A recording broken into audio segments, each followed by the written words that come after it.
Well, good evening, everyone. It's past, so we're going to get started. Welcome to tonight's presentation, and it's so great to have so many of you with us.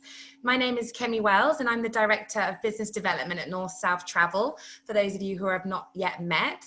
It's our pleasure to have you here and enjoy with us our virtual journey this evening to Australia and then New Zealand. For us at North South Travel, when we typically had our in-person Christmas events, which we're definitely going to miss this year, but we'd always ask and poll our clients, and Australia and New Zealand always came up top of the list and on people's bucket list and wish list. So whilst, we know that most people we're at home these days, we still felt it was important to ensure our clients could keep dreaming about travel and aspiring to what future travel when the world starts to open up again. And we always found that Australia and New Zealand are typically further out trips anyway, where you would plan in advance. So whilst the borders are still shut there, we still hope you can get dreaming about perhaps later 2021 or 2022. But without further ado, I'd love to introduce you to our presenter tonight. And you've got a bit of a global bunch, obviously, as you can tell. I'm originally from the UK, but I am from here. And Peter Askin, who is one of the owners of Southern World, who are one of our amazing partners who have offices, and they're based in Australia, New Zealand, and they look after Fiji. He is with us, and he is originally from New Zealand, but also has Irish citizenship and is currently in Chicago. So he's a couple of hours ahead of us tonight. So Peter, thank you so much for joining us. It's a pleasure to have you. And to everyone who's joined us on behalf of the North South Travel team, we hope you enjoy, sit back and relax, and we look forward to learning more about Australia. Thanks, Peter, over to you. Thanks, Kemi, and welcome everybody. Thanks for tuning in or viewing in this new world that we belong in. So, listen, I'll just close myself off from the video so you don't have to look at my ugly mug, and start with a presentation. So, as Kemi said, my company is what we call a ground operator or an on-site for Virtuoso, and we work very closely with Kemi and some of the other staff at North South. So my company is actually based in Australia, New Zealand, and Fiji, and that's where all my reservations staff live. We're obviously in a little bit of a different situation down in Australia and New Zealand, so I'll just give you a quick little update as to what's happening down there as far as COVID is concerned. New Zealand has gone back to normal. Thank goodness. We had a little bit of a hiccup in Auckland for a few weeks, but now it's back to normal. Last weekend there was a rugby match played between Australia and New Zealand in Wellington, with I think about 40,000 people in the stands. My office is open in Auckland. They're getting close to that in Australia. The office is open in Sydney, but there are still a few cases every day. But we are hoping that the borders are going to open up in a bubble between Australia and New Zealand shortly. Certainly New Zealanders are going to be allowed into Australia because New Zealand's COVID-free. And then we hope come the new year, Australians will be able to visit New Zealand as well, and that will sort of bring back some sort of semblance of normalcy, especially in our industry. Both Australia and New Zealand are two major income earners for government and for employment is tourism. So it's important that we get that back. So over the next hour and a half, I'm going to sort of wander through both countries. Australia, obviously, a lot more to cover. So we will start with Australia. Their big theme is there's nothing like Australia. And to be frank, I think that puts it pretty well. Australia is the largest country continent. In fact, I think it's the only country continent in the world, and is, as you will see shortly, around about the same size as the USA, almost the same size as North America. They have four major themes that they promote in Australia. and that's the wildlife, the food and drink, mainly food and wine, but they make some really good spirits down there now too. Obviously, natural beauty, and the oldest living culture in the world. So traveling throughout Australia, you'll have lots of experiences to see and experience their wildlife.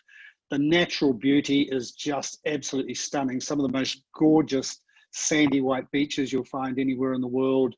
You've got amazing reefs on the west coast and the east coast. There's just the odd vineyard around as well. So, the cuisine, a lot of farm to table down there.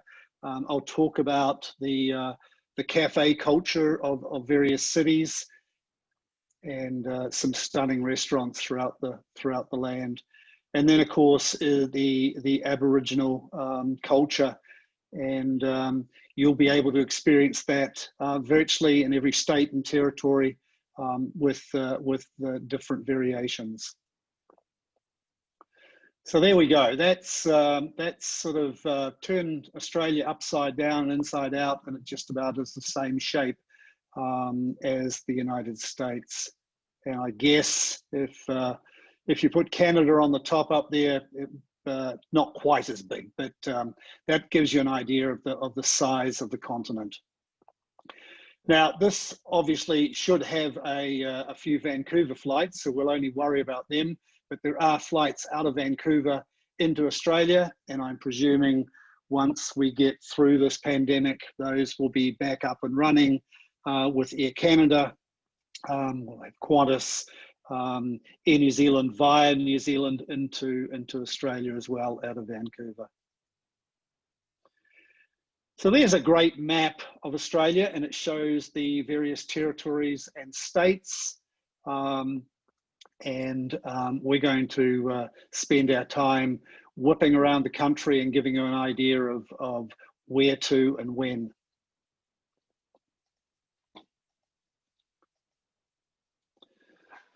So, that shouldn't have happened. When's the best time to travel to Australia?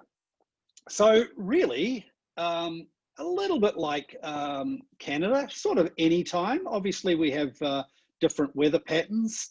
They do have a rainy season in the very top of Australia, sort of through January, February, March, April, to varying degrees.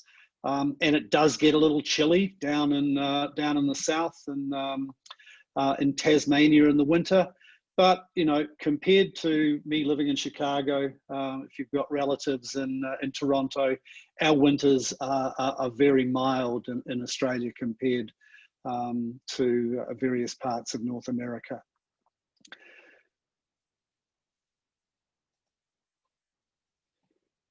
Easy enough to get around, and obviously these are all things that were pre-pandemic, but we expect everything to go back to normal at some stage, and certainly the flights around Australia are getting busier and busier as the borders open up within Australia right now.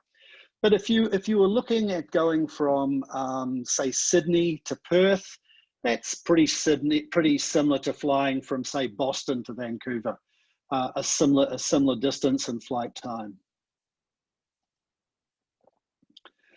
So we talk about getting around Australia and sort of itineraries that we can use to promote the destination, and we talk about a 2-week walkabout.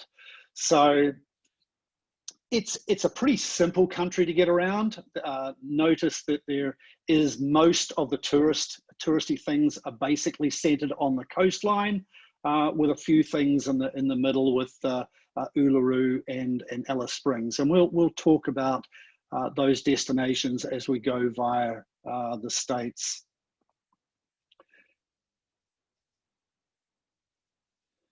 Great exchange rate. Certainly, I think at this stage the Canadian dollar is worth a little bit more than the Aussie, and certainly a lot more than the Kiwi. So good value for money it's a pretty easy country to survive on mid-range or even high-end traveling. So we're going to start off with New South Wales, which is a major gateway for Vancouver, and explore what New South Wales has got to offer. Obviously, the main port there is Sydney, and that's where we fly into, and that's where you would spend the majority of your time, either doing day trips into some of the centrelands or up and down the coast. But Sydney is probably one of the highlights of any visit to Australia, and is usually seen as a gateway either on the way in or on the way out. Top 5 things to do. You know, we talked about food and wine and wildlife and all of that. Well, you know, those are the sort of things that you can do in Sydney. It's a stunning harbour to cruise on.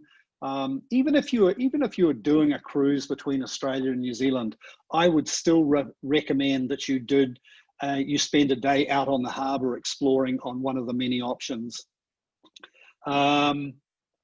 Climbing the coat hanger, as we like to call it, climb the Sydney Harbour Bridge is a great experience. You'll see there they are doing it at twilight, but you can do it at various times of the day. There are 4 different ways of doing the climb these days. You can even climb through the centre. Stunning amount of beaches within easy reach of the city, and it's definitely a fun nightlife and performance town, and obviously attending something at the Sydney Opera House. It doesn't have to be an opera, must be on the list of things you do. And then there's wildlife encounters. You can do that as a day trip out to the Blue Mountains, or visiting Taronga Zoo, which is just on the other side of the harbour from the Opera House. Something new that just opened last year is they've actually built accommodation at Taronga Zoo. So especially if you were traveling with young kids, it's a brilliant way to wake up in the morning and get out and see the animals before some of the population of Australia comes to visit. But definitely something different for a zoo experience. Sydney's very much an event city. So one of the really cool things that they do is they light it up. And whether they're putting lights on the vessels that you can see trailing around the harbour, or light up the Opera House or the hotels or the museums, over the May-June period, they have this thing called Vivid. So if that was a time of year that you were thinking of going to Australia, perfect to be there during that time. They also do the opera outside of the Opera House. So so they put a stage on the water, and you sit on the parkland surrounding that area of the water and view the opera that way. So another spectacular thing to do. Australia and New Zealand are hosting the World Cup of Women's Basketball in 2022. So Sydney is one of the host cities for that as well. Now, I'm not sure what's going to happen there with Hamilton. I don't know whether that's going to be moved to 2022 or extended, but at the time we put this presentation together, that was obviously something that they were promoting. So there we go. One of the major attractions is the amazing Opera House. And as I said, it's not just opera. There's all sorts of stage performances that you can do in the many theatrical areas and theatre houses throughout the Opera House. Also a pretty cool place to dine as well. There's some really nice little restaurants and cafes on the outside and inside the Opera House. There's a perfect example, the Opera Bar right along the waterfront. Great view of the Sydney Harbour Bridge from there, and Luna Harbour just across the other side. Australia's a surfing country, and probably one of the best places to surf is at Bondi Beach, and you can learn to surf there. They have a great operator there called Bondi Surfing Tours, so a nice place to get out and get your feet wet. Just on the outskirts of Sydney is the Blue Mountains, and that's out in Katoomba. This is the Three Sisters. This is where some of the major wildfires were. But just talking about that, that's a natural phenomena there with the eucalypt out there. They do naturally have this revegetation, and the fires are a natural part of that progression. Unfortunately, we just had a little bit more of a slight catastrophe with that this year than would normally occur. But do rest assured that that is a natural phenomena throughout Australia, especially with the eucalypts.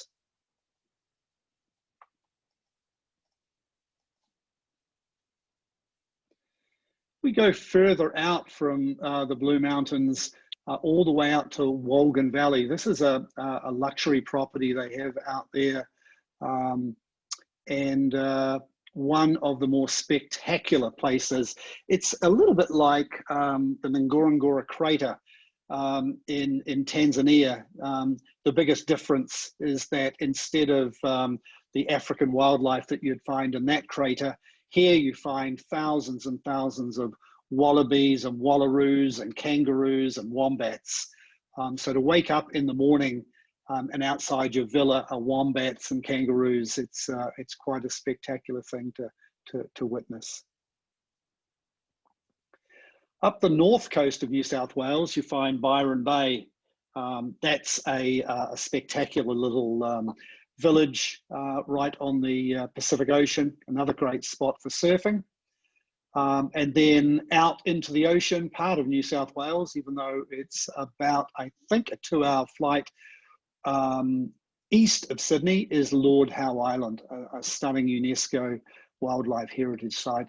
It's what you would call the very, very southern tip, and that might be a stretch to call it part of the Great Barrier Reef, but that is a place worth visiting as well. Next up is the state of Victoria, capital city being Melbourne, and that is, you can see, the most southern state of the continent. The most southern state would be the island of Tasmania, but there's Victoria right at the bottom. So a big rivalry between New South Wales and Victoria, and certainly Sydney and Melbourne. So Sydney is a place to see. The Victorians say Melbourne is a place to do. So amazing, stunning city, lots to offer, completely different than Sydney. It does have its theatre district that rivals the Sydney Opera House, has a little bit more wildlife activity, and a little bit more of an outdoorsy state as well.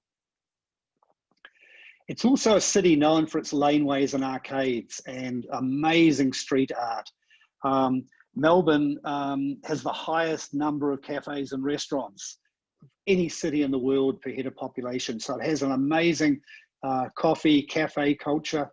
And that's something you want to do on arrival in Melbourne, is go on a tour that takes you through the laneways and arcades, find out where all the best restaurants and dining opportunities are. It's one of the few cities in the world that offers ballooning over it.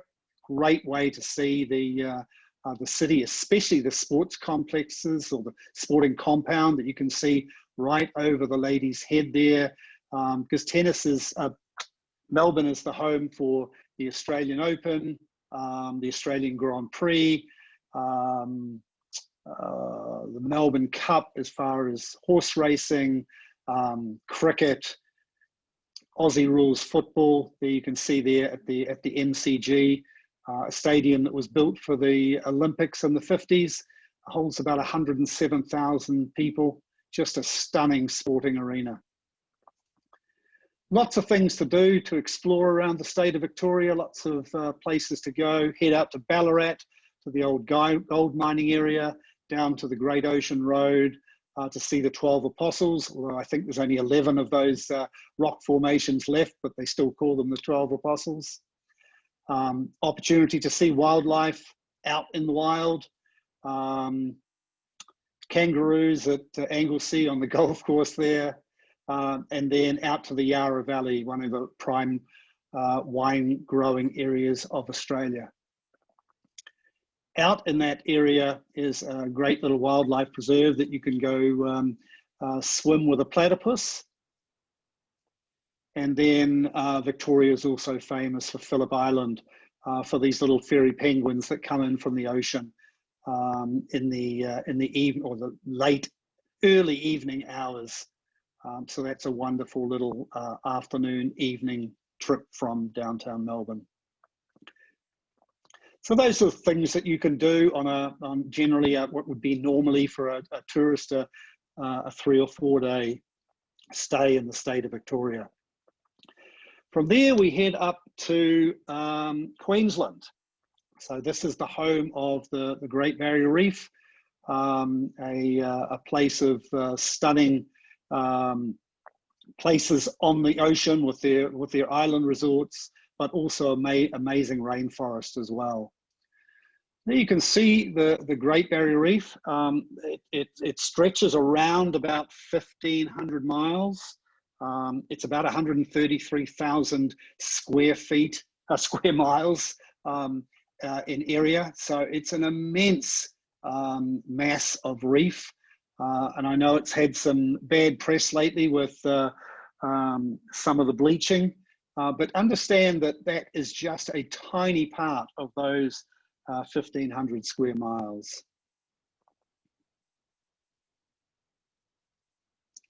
So some really pretty pictures that I've got here for you as you wander your way around Queensland. It really is a year-round destination, but just knowing that you are going to have a rainy period, sort of January, February, March. But still, it doesn't rain every day. And I know from us in the Northern Hemisphere, we want to go down when it's cold here, and we want to see the Great Barrier Reef. So it doesn't keep people away. As I mentioned, every state has its opportunity to see wildlife. There are only 2 states in Australia that you can cuddle a koala or hold a koala, and that is South Australia and Queensland. So you will have that opportunity throughout the state to do that should you wish to.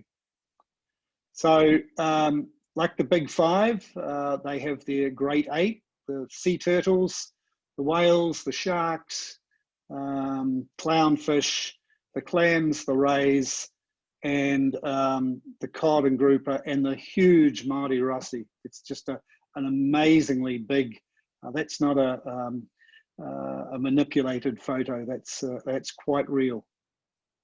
Very friendly. So those sort of things are the opportunities you have in the north of Queensland. As we come down to Brisbane, just a stunning city. It's a river city. There's another river city we'll visit later, Perth in Western Australia.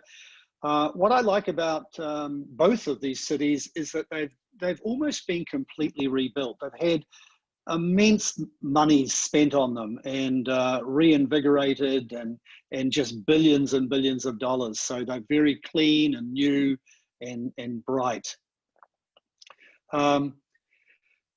This area, so there's the Gold Coast and the Sunshine Coast, all these areas along the water side, the Pacific side of Brisbane, are well known to Canadians, especially the ones that go down on long stays. So these are probably areas that are familiar to you, the Sunshine Coast, the Fraser Coast, lots of long stay experiences there and lots of water activities. We've still got photos of the Great Barrier Reef. I apologize. So here we go. There's an idea of where and how far the reef stretches, the main Great Barrier Reef. And the island opportunities on the reef. So there is high-end luxury, there's mid-range, there's islands that specialize in wildlife activities and ones that specialize in things like diving and activities. From there, we're going to head to the Artisan state of South Australia. Quite a funky state. Also known for its wow factor, its wildlife outback and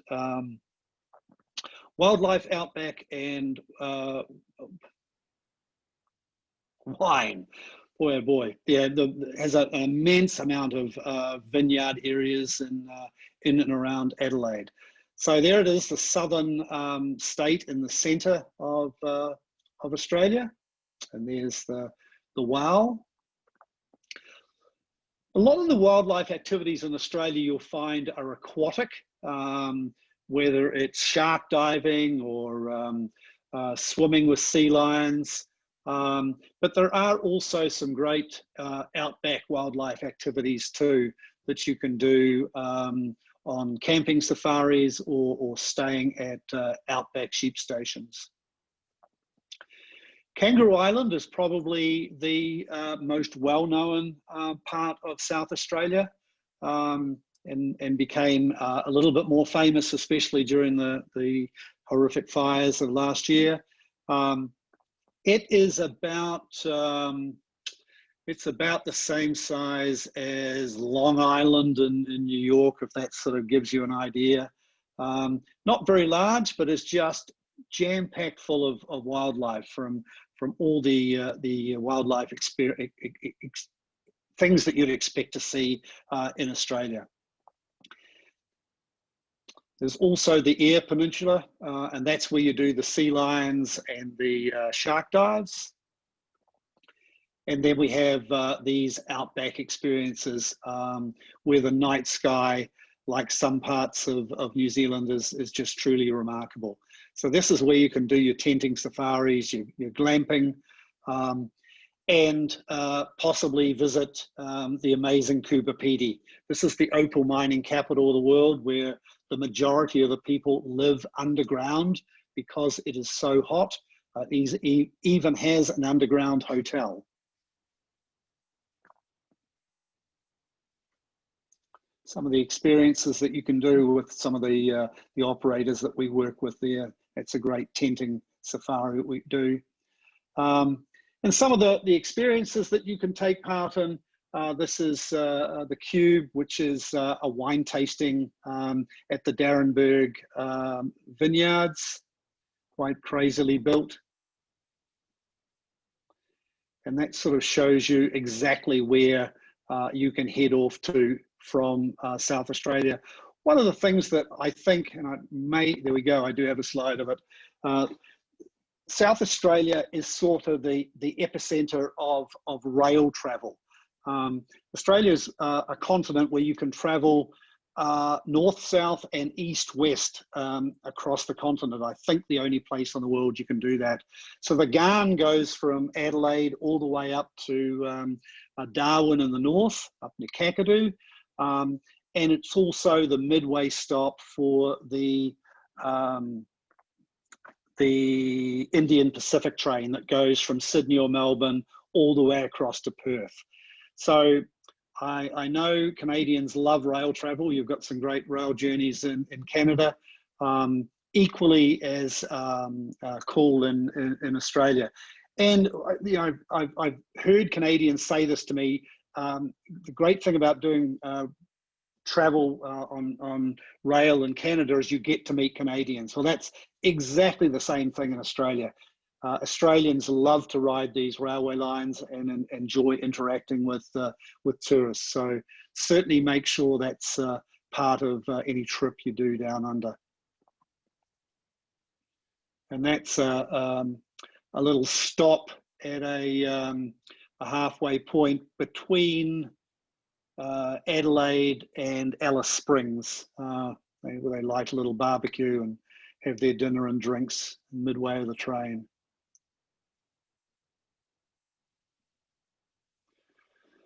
So then we head to the very west, to Western Australia. So Western Australia is about, I think it's about a third of the full size of Australia. So it's by far the largest state, home of some weird little beasts like this. One of the Hemsworth boys, a selfie with a quokka. And there we go, that's Western Australia. It is a very big state and takes in all sorts of amazing experiences. Perth, the capital, is all the way down here. And it's the most isolated capital or isolated city anywhere in the world. You're basically miles from nowhere. And I mentioned Perth when I talked about Brisbane, another river city with billions spent on it lately. WA made most of its money through the mining boom. And so there's been an enormous amount of reinvestment into the whole infrastructure of WA. So it's a very, very well-funded state. I have a partner in the company who lives in Perth who thinks that they should move away from the rest of Australia and create their own little country. So just off the coast of Perth is this little island called Rottnest Island, and it's home to these little quokkas. So that's a nice little day trip for you, although they have just built some nice glamping accommodation and a luxury lodge, which opens next weekend, actually. So, but a good little opportunity for you to see something a little bit different. If we head down the south coast, every state other than I think sort of the Northern Territory, you know, sort of claims to fame that they've got some of the best wine growing areas, and this is Western Australia. It's called the Margaret River, and some amazing wines are growing down there. The Brusselton jetty there, the second longest jetty in the world. Another nice little attraction. This is real. This is a kangaroo on a beach, and you can be guaranteed to see these kangaroos on Lucky Bay on any given day. So this is down the southwest coast, and some of the amazing things that you can see with the pink lake of Lake Hillier, some stunning wildflowers. This is coming to the end of wildflower season, so sort of September, October, just a massive wildflowers in the state. If we go north, we go to Australia's Coral Coast, and this is where you find the opportunity to swim with the whale sharks. It's also in the area where Ningaloo Reef is. So Ningaloo is another large reef, but it's a fringing reef. So you basically walk from the coastline out onto the reef, as opposed to the Great Barrier Reef, which is about 2.5 hour, 3 hour boat ride out to it. So a completely different experience. You can see the dolphins there at Monkey Mia that come in on any given day to be fed. Great camping opportunity at a luxury lodge there called Salsalis, right on the edge of on the Ningaloo. And then if we go inland from there, we go into the amazing areas of the Bungle Bungles and experience the very top end with the camel rides. And if you look there, in the top right is the Horizontal Falls. This is an area right at the top of Australia, almost uncharted territory. It's great for small luxury ships to do a cruise in the Kimberley Ranges.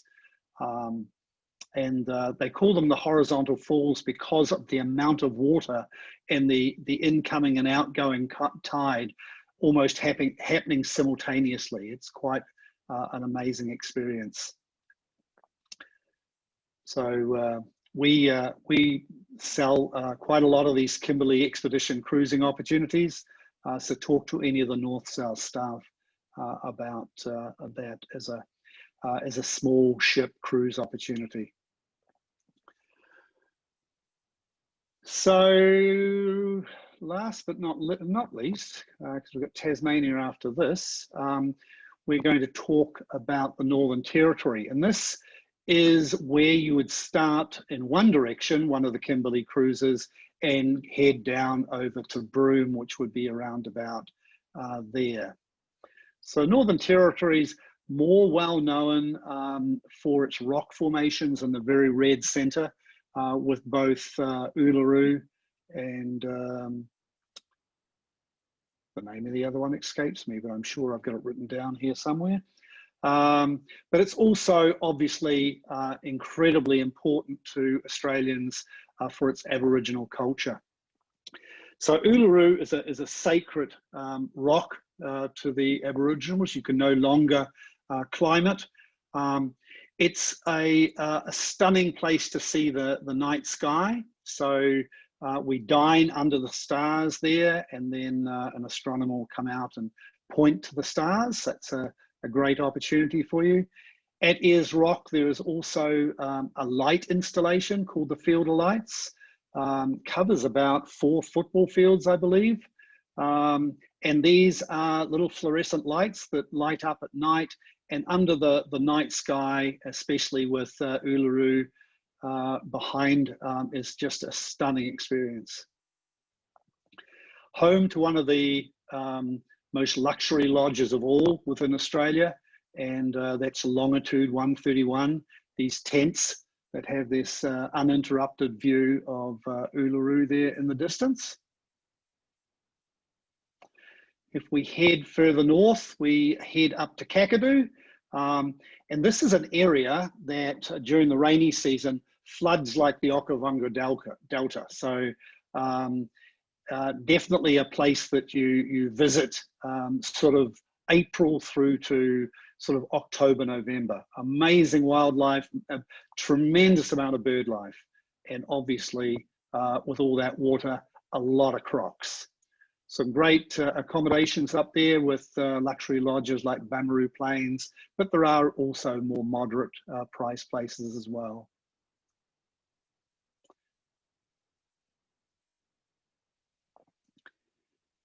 And then to finish off, we visit Tasmania. This is the most southern state. It's about the same size as the Republic of Ireland. I'm a Kiwi, as Kemi told you. A lot of Australians said, oh, you'll love Tasmania, it's just like New Zealand. And in a lot of ways it is, but in a lot of ways it's also a lot like the Lake District of the UK. It has a lot more heritage than New Zealand does.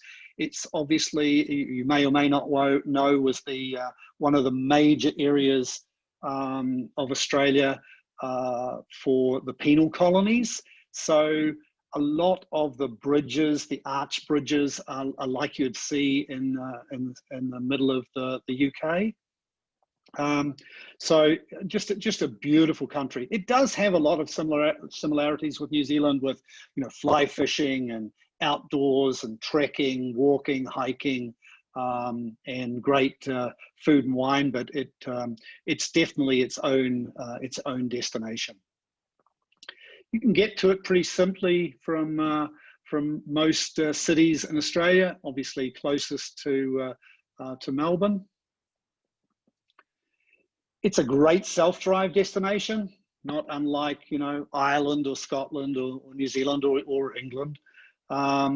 So that's a nice little 6-day itinerary that sort of takes you around the various districts of Tassie, into Hobart and out of Launceston.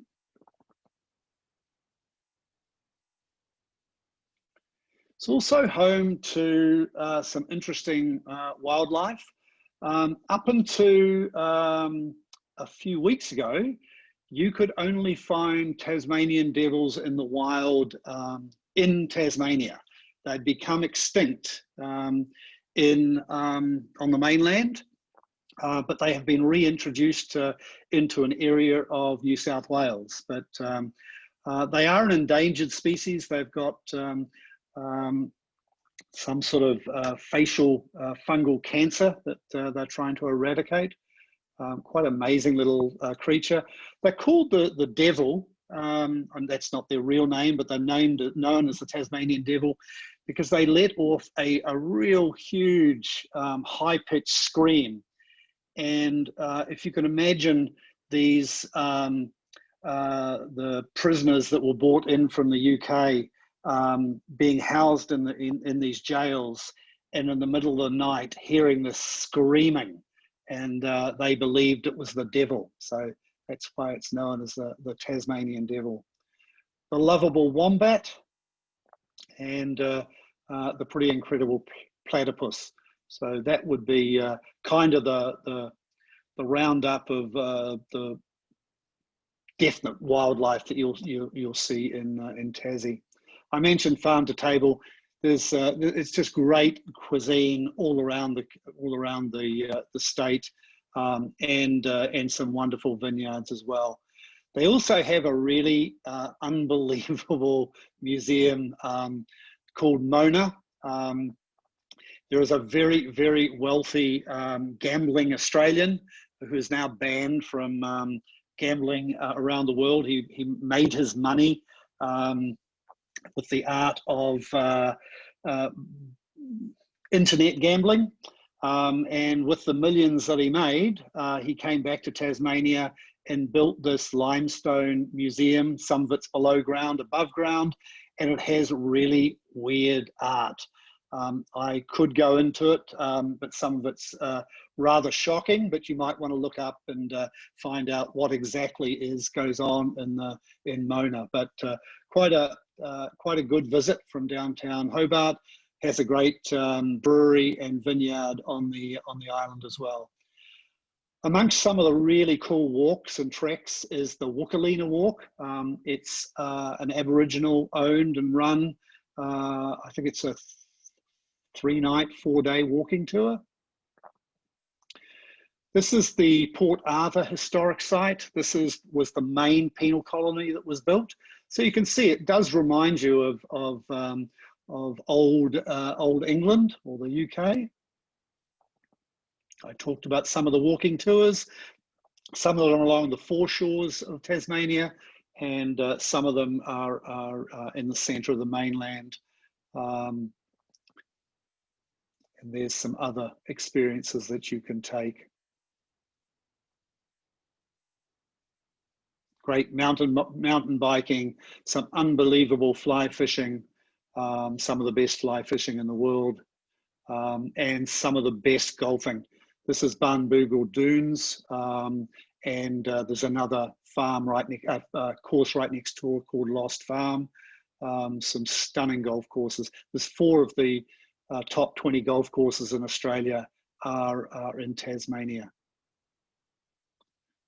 This is one of the major spectacular walking areas that you can go to in Freycinet National Park. Also has a stunning luxury lodge overlooking Wineglass Bay here called Sapphire. And you can go onto their oyster farm and shuck oysters and drink champagne at the same time. I mentioned Tassie has a ton of great vineyards as well. And so plenty of opportunities around the country to see those. Another walk is at Cradle Mountain in the highlands of Tasmania, almost in the dead centre. And this is the lodge that you would stay at there. So I think that might have brought me back to the end of the Tassie presentation. Great, thank you, Peter. And just while you change over to the New Zealand one, and welcome to those of you who have joined us for the New Zealand. I just have to say, like, I often get asked what's my favorite country, and I've been to over 55 countries now, and I was thinking more recently, and it truly is Australia. I think It's just so diverse. I was lucky enough to spend a year there back in 2010, and I traveled most of the country. Actually, often many Aussies I met say, "Oh, you've traveled more of Australia than me," because I did the whole East Coast. I took the train from Adelaide up to Darwin, staying at Uluru for a few nights. I did the train from Adelaide to Perth, and then did Perth up to Exmouth on a road trip with my dad. He joined me for those few weeks, and it's just so incredibly diverse. And even some of the, I just learned some new experiences from what you presented tonight, and I never made it down to Tasmania, and Tassie looks fantastic. So yeah, I just think it's truly an amazing country, and so thank you for guiding us through, and I hope everyone enjoyed that. We just had a couple of questions come through. One was, are there ferries from Sydney to Tasmania? A lot of people wonder, is it better just to fly it, or can they go by boat if you want an experience? There are cruises that go from Australia to New Zealand that will stop off in Tassie, and they berth just outside near the penal colony there. So you could do it as a part of Australia-New Zealand cruise. That's an opportunity. There is a ship that sails from Melbourne across to Tasmania. Or if you wanted to do the Sydney Hobart yacht race, which goes over the New Year's period, you could hop on one of those ocean racing yachts. But no, Okay. there is not a ferry service from Sydney to Tassie. Like a car ferry service. So if people wanted to do the self-drive, because we know that self-drive is quite common, and typically a lot of Canadians try and save up holiday time or wait till they're retired and kind of go for a few weeks.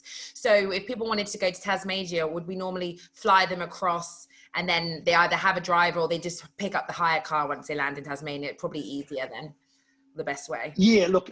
If you know, as Canadians sometimes do, they go to Australia and New Zealand and they actually buy a car and spend a whole bunch of time driving around.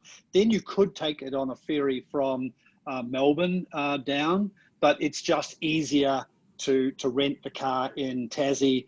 That way you can, maybe start in Hobart and drop it off in Launceston. But it's a great self-drive destination, and it's better to rent a car when you're there. Great, fantastic. And the other question we have is, do you work with any bird watching companies specifically? We do have a lot of clients that are bird watching fans. So someone asked about a 5 to 7 day birding trip, because we would work, our advisors at North South, we work with the team at Southern World and who are in destination as well, to kind of find these little niches that we might not know ourselves. But what about bird lovers? What do you kind of offer in that way? Yeah, we do work with some birders in Australia. In New Zealand, one of my staff, Ian, is one of the top people with the society in New Zealand. So we have real expertise within the office in New Zealand. So sometimes he'll do the guiding, or he'll put them in touch with. We'll put them in touch with. People that we work with, but he's very, very good, and we do quite a few birding experiences in New Zealand. Okay, great. Perfect. Well, let's head over to New Zealand, and hopefully some of the Australian people would love to stay for that as well, but take it away. It's also an amazing country. I spent a month there, and north and south, so diverse. That was 10 years ago again, so I'm looking forward to getting some updates and seeing what some cool new experiences to do. So over to you, Peter. Thank you. Okay, so we talked about the size of Australia. I'm not sure whether I mentioned the population of Australia is around about 25 million. The population of New Zealand is about 5. We do have more sheep than them, though. So that's one thing we've got going for them. Okay. My homeland, and especially right now, seeing I really can't go home, this is... it'll be a tough presentation. I'll be seeing things that I really would be like to be home seeing right now. So New Zealand is a very, very diverse country. I think I just skipped over a slide, did I?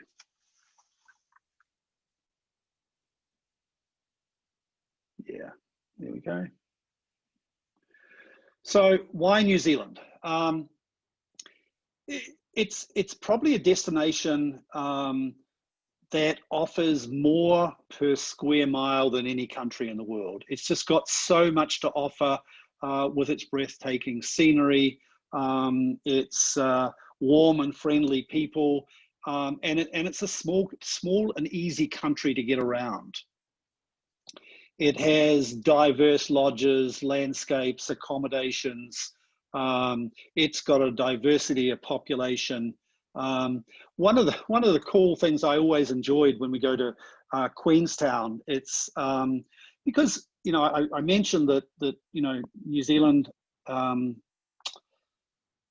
tourism is such a huge employer, and we sometimes don't have the population to be able to service the industries. So if you go to Queenstown, which is sort of our biggest tourist trap, the barman could be Canadian, the barista could be from Venezuela or Argentina or Brazil, and it's just a melting pot of people from all over the world, because it's very easy for young people to get a 1-year tourist visa, which is probably what you got, and get into New Zealand and work. So, whilst you go to New Zealand to be, to meet Kiwis, it's also a really cool place to go and, meet other people from all over the world enjoying themselves.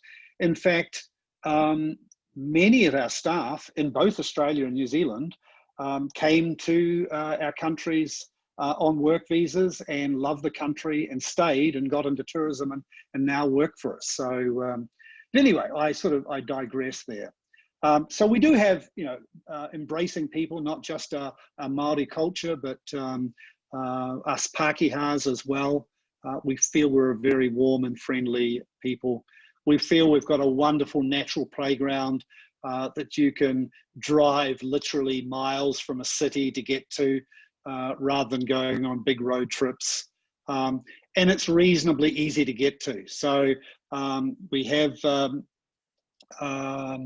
the flights direct out of Vancouver into Auckland, and we know that they were very, very successful. So they will be back on when we get back to normal as well.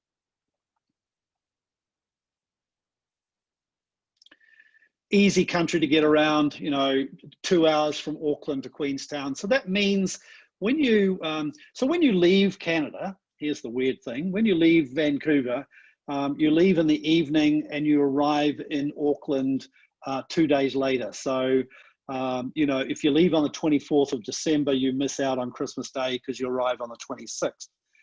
When you go back, you actually arrive back in Vancouver before you've left New Zealand. So on the same day. So that's the weird thing. That's the weird thing about time zones with both Australia and New Zealand. So you can get into Auckland at about 6 o'clock in the morning from Vancouver, go through customs, and then fly direct to Queenstown and be there, easily before lunchtime. So it's you can get anywhere in New Zealand before lunchtime on that day of arrival. So you don't have to start your itinerary in Auckland. You can easily end it there. About 1,000 miles from top to south, and top to bottom. And if you look at the coastline there, we almost have as much coastline as the United States. That's how much coastal line we physically have on water. So I'm going to do sort of a north to south trip. So we're going to start at Waitangi, which is the birthplace where the treaty was signed with Queen Victoria all those many years ago. And in the very top is the Bay of Islands and Cape Reinga, and this is where you'll see our beautiful Pōhutukawa tree, which flowers red all the way through December and into January. In the Bay of Islands, great opportunity for whale, for dolphin watching. It's also one of the top deep sea fishing areas of the world with excellent marlin. And an area all the way up the top called 90 Mile Beach. So there's a trip that you can do called the Twin Coast, and you go from Auckland up one side through Waitangi and then come back on the other side on 90 Mile Beach. It's called the Twin Coast Highway. But when you get to the top, this is Cape Reinga, and this is where you see the meeting of the Tasman Sea, which is the ocean between Australia and New Zealand, and the Pacific Ocean.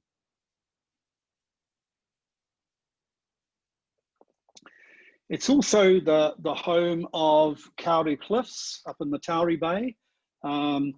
New Zealand has some pretty spectacular golfing properties, and this one has a sister property called Cape Kidnappers, which I will show you later. So if you're into championship golf, this is the Pebble Beach of New Zealand. Also home to some of the largest of our kauri trees, and you can see what a monstrous trunk this thing has. They do have a similar kauri tree in Australia. In fact, Tasmania has the oldest known trees in the world. Well, the kauris in the top of the North Island of New Zealand are pretty close in age as well. Heading back down to Auckland, so this is the main city that you would have arrived into, and this is known as the City of Sails. It's also a city of volcanoes. You can see a couple of non-active volcanoes out there in the background, and there is another extinct volcano out there on the ocean called Rangitoto. New Zealand is very much a sailing nation. So Auckland's obviously the major home for sailing, but you'll find Kiwis that have yachts throughout all of New Zealand, or sort of boats of any shape and size. Just on the outside of Auckland, kind of a commuter island, if you will. Used to be a bit of a hippie commune many years ago. It's now home to 32 boutique vineyards and luxury housing, and people commute from here into downtown Auckland. And I think the next shot gives you an idea of sort of how close it is to Auckland. So it's a nice place to spend a couple of days, or just doing it as a day trip, going out and doing some wine tasting on the island, or visiting the art installations or the olive groves, or doing what these kids are doing. One of the many vineyards that you can go and visit. This is one of the more famous ones that's used for a lot of weddings. You saw out of the shot in the helicopter, the Sky Tower, one of the obviously tallest structures in the Southern Hemisphere. New Zealanders are a crazy group, and we like to jump off things, sometimes held on by not going all the way, or you can bungee from here as well on the Sky Tower. You'll be pleased to know that that is the extent of the New Zealand Navy out the back there. We don't have a major fighting force on the water. But anyway, I always make fun of our huge Navy fleet. There's the sky jump. I talked about the City of Sails. We are the owner of the America's Cup at the moment, and there will be racing for the first round of the Cup in March of 2021. The crews are actually practicing down there on the moment. Those are ex-America's Cup boats from previous challenges, and they're a totally different looking boat now, but you can actually go sailing on those on the harbour. Just south of Auckland on the Coromandel Peninsula, there's this real phenomena called Hot Water Beach. We have a lot of geothermal activity in New Zealand. So at low tide, you go there, take your spade, and you dig a hole, and up out of the Pacific Ocean comes hot bubbling water. And you know, people are very friendly. They let you have your own their spade, and you can go and dig your own hole, or they'll hop out and you can utilize it. But yeah, it's a really interesting phenomenon to be sitting there looking out at the Pacific Ocean with your own little thermal pool. Just south of there is an area that may be known to some of you. It's Mount Maunganui. I talked about long stays. This is a very popular area in New Zealand for long stays for Canadians on the beautiful white beaches of the Bay of Plenty. These are two real typical drives from Auckland to Rotorua. This one is via Hobbiton, via Waitomo, I'm sorry. So this is where you see the glowworms. So you can go blackwater rafting to see the glowworms, or you can do a more sedentary sort of boat trip. But that's a very popular thing to do on your way to Rotorua, or to go via the film set of Hobbiton, which is Matamata, a little bit closer. If you were staying in Rotorua, you could do either of those as a day trip anyway, but that's just one of the journeys that we recommend, especially on a self-drive. Rotorua is the geothermal capital. It's also kind of known as a cultural capital as well. There's lots of Māori activities and experiences that you can see and do in that area. This is the meat rubbing of the noses. It's a form of greeting.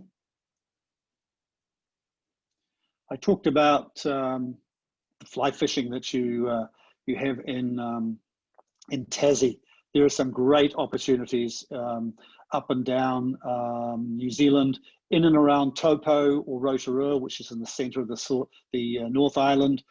There's some great areas on the streams of the South Island, certainly in the Nelson and Marlborough area at the top, and also in and around Queenstown in the bottom.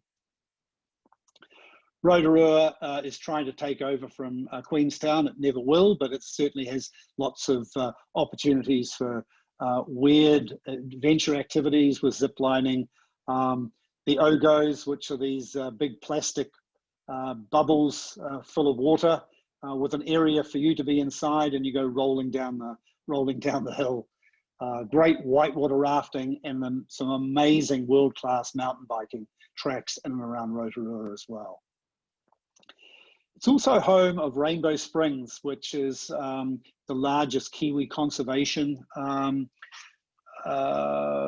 hospital, I guess you would call it. So that's in the middle of Rotorua as well. This is our native bird. It is very much an endangered species. It's a flightless bird, only comes out in the evening, and it is obviously one of our national emblems. From Rotorua, we head south to Taupo. This is the largest lake in New Zealand. As I mentioned, a great area for fishing, especially fly fishing, but good trout in and around this area as well.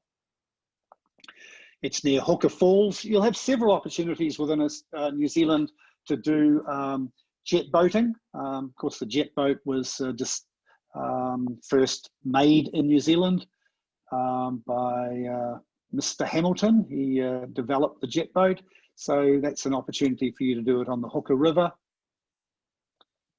It's also one of the areas where you can do some amazing walks. There are some pretty amazing volcanoes in this area. and some great trekking. And this is the base of one of the walks at Chateau Tongariro. It's called the Tongariro Alpine Crossing. You can do it as a smaller day walk. Otherwise, it is a full day, 8-hour walk. If we whip over to the east coast, to the Gisborne region, this is Tolaga Bay. Trying to think of the movie that was filmed there. If any of you remember Whale Rider, it was an Oscar-nominated movie. Beautiful tale of a young Maori girl. It was filmed in this area. Steeped with Maori culture. There's some great cycle trails up and down this area. If you're a cyclist, you can cycle basically around New Zealand. We've changed a lot of the old railways into cycle trails. You can cycle through the vineyards. The previous Prime Minister was also our Minister of Tourism, and he spent millions on developing all these cycleways, hundreds and hundreds of miles of cycleways around New Zealand. This is a gannet colony right at the end there. I want you to look all the way to the far right, and you can see some greenery on these cliffs, and I'll talk about that later. But this is Hawke's Bay, a beautiful wine growing area. As I said, home of one of the largest gannet colonies in the world. This is one of the vineyards, Craggy Range. Happens to be my wife's favorite Sauvignon Blanc is produced here. It's also home to Cape Kidnappers. This was the sister course to Kauri Cliffs.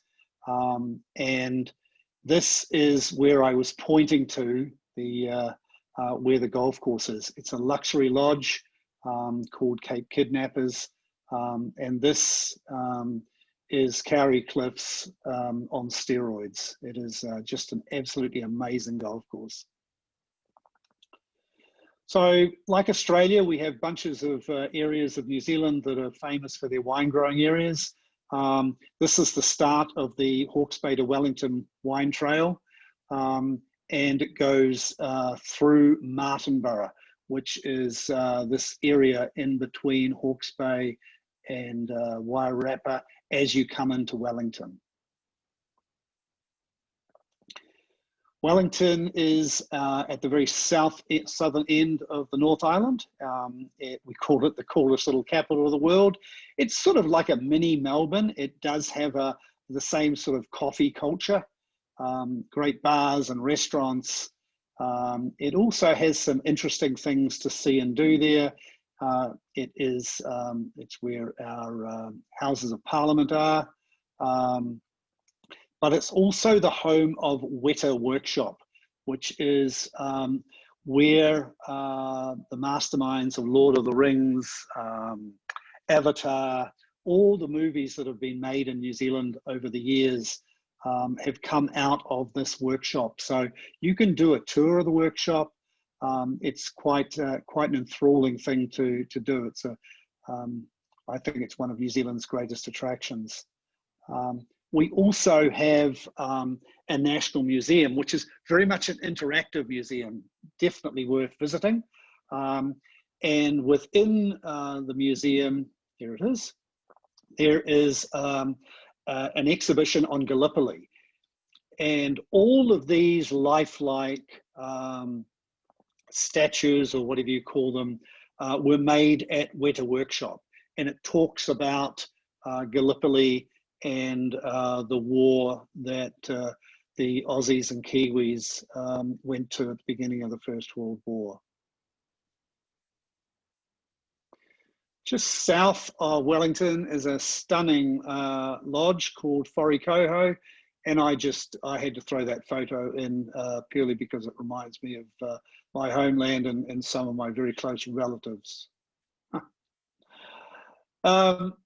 Like Australia, New Zealand definitely is a year-round destination. We certainly don't have a horrific winter, and we don't have a incredibly hot summer.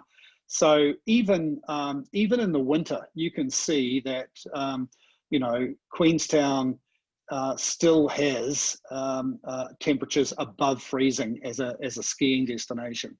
So it's definitely a year-round destination, and sometimes it's nice to go off-season. It's just a little bit quieter. To get between the North and the South Island, a lot of people will take the Inter-Island Ferry. It's about a 3-hour journey.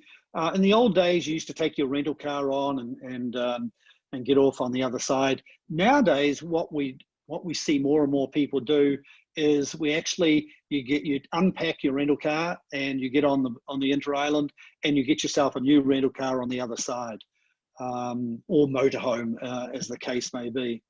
So, but that's a nice way to get between the two islands. So I'm going to do the same thing, go sort of north to south in the South Island. So it's quite a different bit of topography than we've seen in the North Island.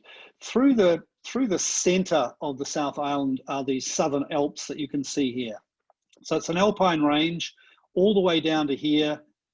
It has more skiable terrain than the Swiss and Austrian Alps combined. So there's a lot of mountains. Our highest peak is only 12,000 feet. We don't have valley skiing, it's all alpine skiing. We do have a reasonable amount of heli skiing available, but it does give a very distinguishable difference between the West Coast and the East Coast, because it has this huge mountain range that goes down the center of it.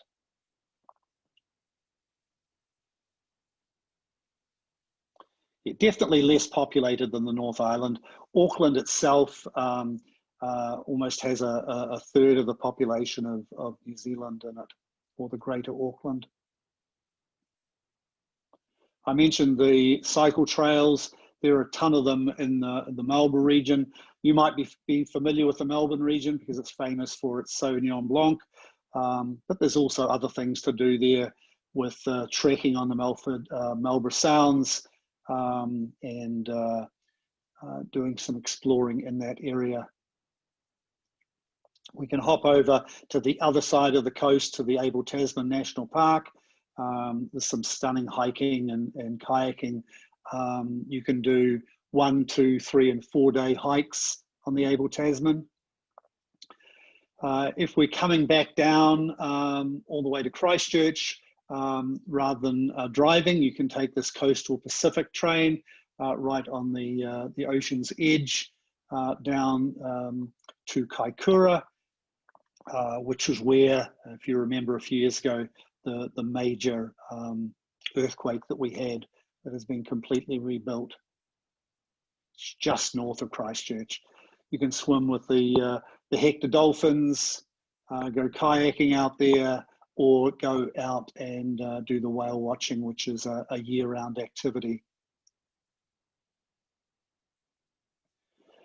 Then we enter into Christchurch in the Canterbury region, is where I grew up.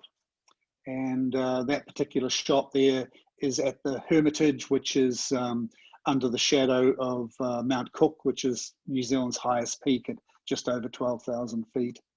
But if we start off in Christchurch and head over to Akaroa. Akaroa is a coastal little town that was actually founded by the French. They thought they had got to New Zealand before Cook, but unfortunately they were a little bit late, but they did manage to name a bunch of the streets and everything around there. So it does have a very much a little French settlement feel to it. Train journeys are not a significant part of what we do, because really they're not overnight. They're just getting from place to place. But probably our most spectacular journey is going between the East Coast and the West Coast on the Transalpine train, which takes you through the Southern Alps. So that's quite a spectacular journey to get from one side of the South Island to the other. And as you can see, one side of the South Island is glaciers and rugged, and the Christchurch side is mainly plains. Not the Athabasca Glacier, but it is one of the few places in the world where you can go from a 12,000 foot peak down through a glacier to a rainforest, to an ocean. So all in the matter of miles. An easy way to get to the glacier, obviously, is to take to the helicopter up there. This is the rugged West Coast. Wonderful trekking and walking in this area as well.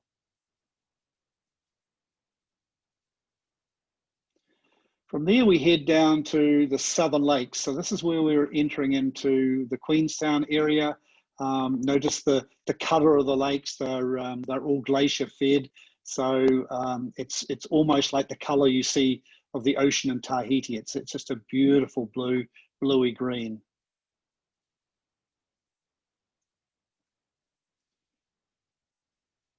One of the more photographed trees in all of New Zealand. So we head into Queenstown.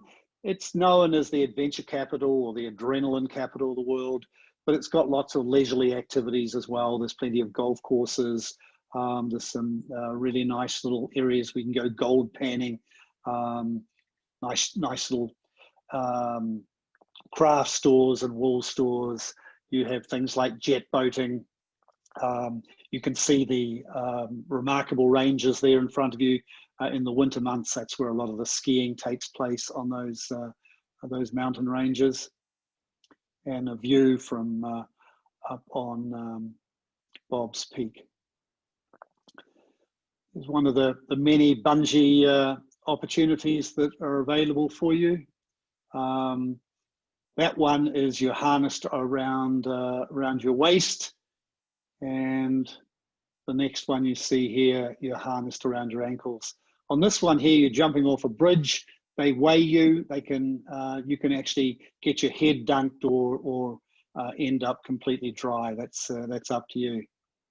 But some of the best skydiving opportunities in the world over these mountain ranges and southern lakes. That's my son 2 years ago on his 24th birthday. So that was taken in June, in the middle of winter. Opportunity to see some of the areas where a lot of the Lord of the Rings and the Hobbit was filmed, because they were filmed at the very top of Lake Wakatip. So lots of opportunities for you to see where, because those sort of places were all in natural environs. They weren't man-made or anything. They were just completely natural locations. I mentioned to you the golfing opportunities. There's an interesting golfing opportunities. Take a helicopter up into the mountains. You can drive golf balls, biodegradable golf balls, mind you, off a glacier, or they have this little driving range onto a green. Some of the best Pinots in New Zealand. Pinot wines are harvested in Central Otago in this area. So if wine is, and some great beers, some great craft breweries in and around Central Otago as well. So we do have some really cool food and wine tours in the area. One of my favorite shots, we did that with a little incentive group a few years ago, where we landed all these helicopters on the glacier. So everybody could have a little bit of a champagne picnic. Most people who go to this area of New Zealand, one of the highlights is doing either Milford or Doubtford Sound. These are our fjords. One is a little bit more popular and well known, and that's Milford. Both of them have overnight cruises, and so it's an opportunity to do it as a day cruise, as a day trip, or to have the whole fjord to yourself and do it as an overnight cruise, which I thoroughly recommend.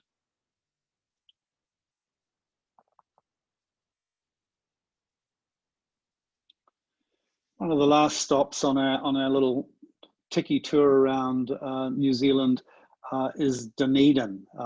Very much a Scottish heritage city. Got some great wildlife activities that you can see, some of the largest albatrosses in the world, sea lions, penguins, and some beautiful Scottish architecture.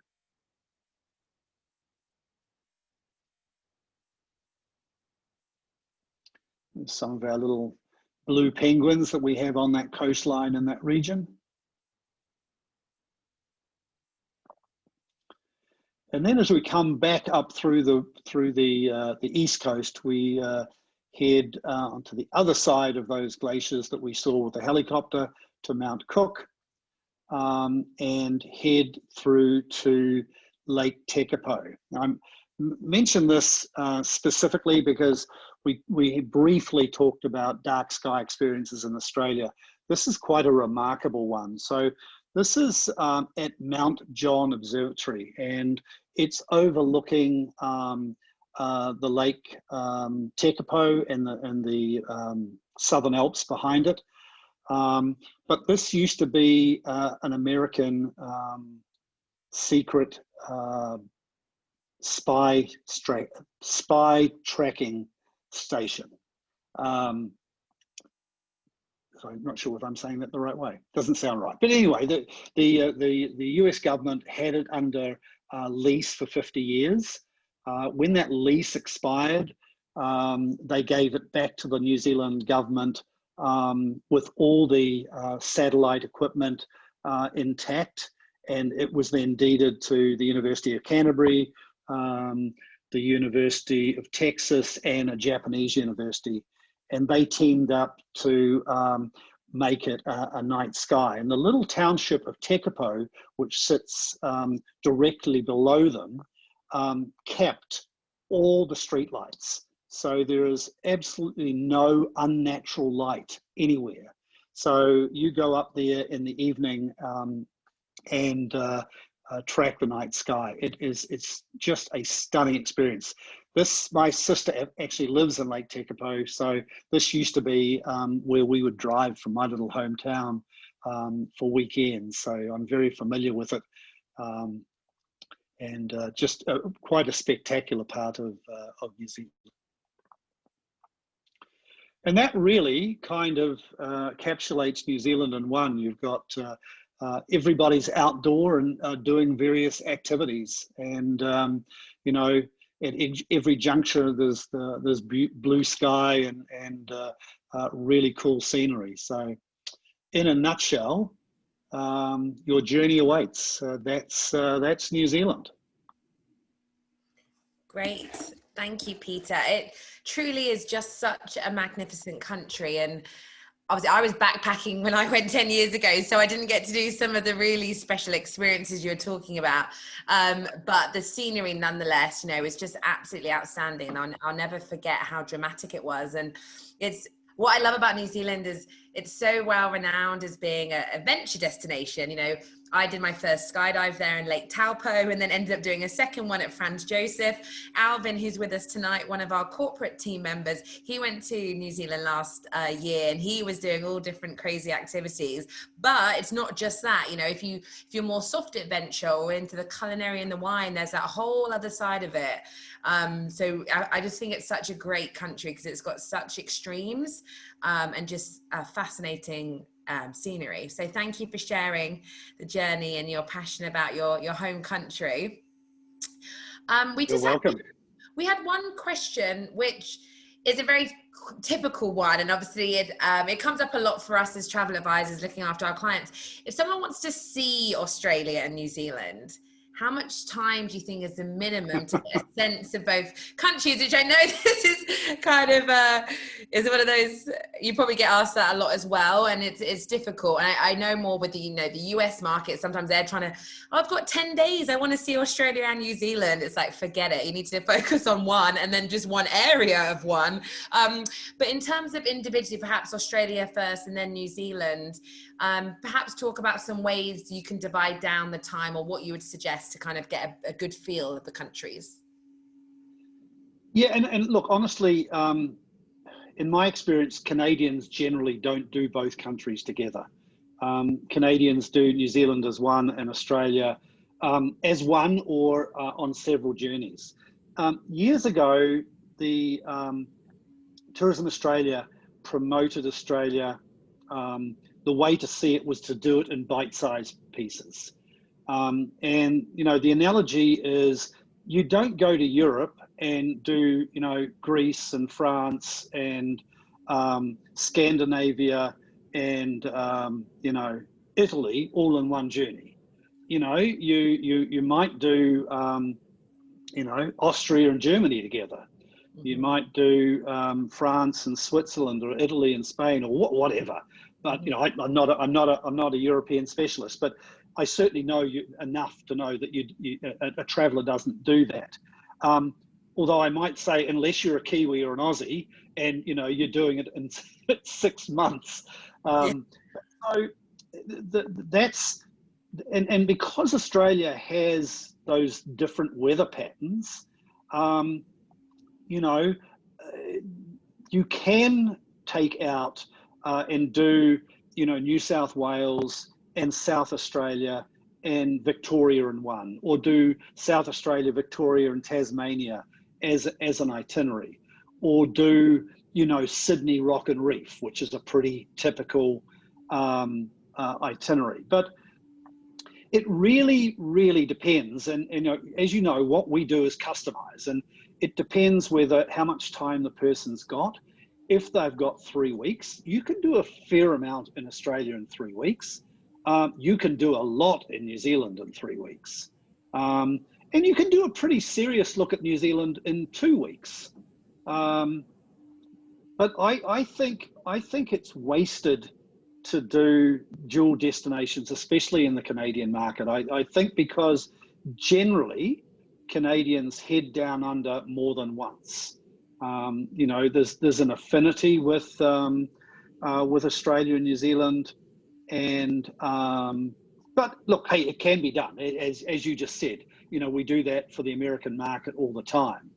Yeah. So it's easy enough to do that. But look, it's just a matter of sitting down with your clients, any of the people that are watching and listening, and, you know, going through what their priorities are, whether it's wildlife, whether it's you know, is it weather dependent? Because sometimes if it's you know, if they're big trekkies, if they, you know, want to walk and hike, then, you know, the weather pattern will determine, or the time of year will determine, because some of the walks don't operate all year round.